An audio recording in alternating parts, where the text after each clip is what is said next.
ভাই এই পিচটাতে আগে থেকে ধারণা করা হচ্ছিল 300+ স্কোর হতে পারে। আজকে খেললেন এবং দেখলাম যে বেশ কিছু শট খুব কনফিডেন্টের সাথে খেলেছেন, ব্যাটে বলে হচ্ছিল।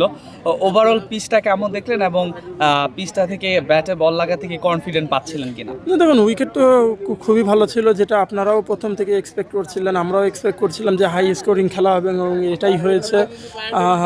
আমার মনে হয় যে এরকম উইকেটে যদি আমরা রেগুলার খেলতে পারি তাহলে অবশ্যই আমাদের একটা মানে বড় স্কোর করার এবং বড় স্কোর চেস করার একটা অভ্যাস করে উঠবে ইনশাল্লাহ। Thank you so much. প্রথম সেঞ্চুরি নিয়ে কি বলবেন? না, প্রথম সব কিছুই খুবই ভালো লাগার বিষয়। আমারও মনে হয় যে আমারও ইভেন প্রিমিয়ার লিগেও আমি যখন নামতাম হয়তো বা ওভার কম পেতাম, যেমন 89 রানের একটা ইনিংস ছিল, সেখানেও আমি মানে ওভার শেষ হয়ে গিয়েছিল। তো এবং কিছু অপরচুনিটি অবশ্যই মিসও করেছিলাম। তো এবার যখন আমি 70 রান মানে পার করি তখন একটা টার্গেট ছিল যে না, আমার হাতে সময় আছে, তো I should make it count.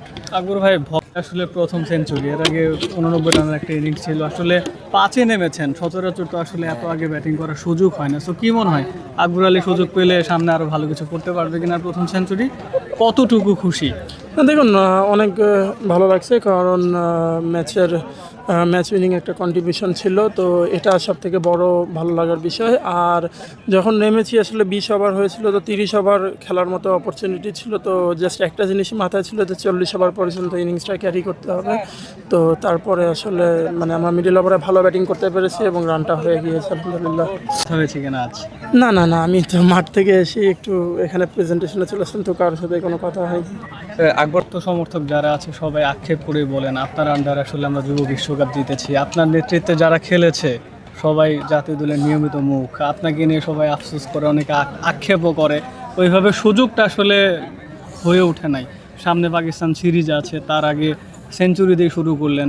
তো নির্বাচকও একদম না দেখুন, আমার মনে হয় যে এটা তো আসলে আমার কোনো কন্ট্রোল নেই। আমার কাজ হলো মাঠে ভালো খেলা ট্রাই করা এবং সেটাই করে যাবো ইনশাল্লাহ। বাকিটা তো মানে যাদের কল তারা কল নেবে, বাট এটা আসলে আমার কন্ট্রোলে নেই। নির্বাচকের সাথে কোনো সব ধরনের খেলার খবর পেতে সাবস্ক্রাইব করুন।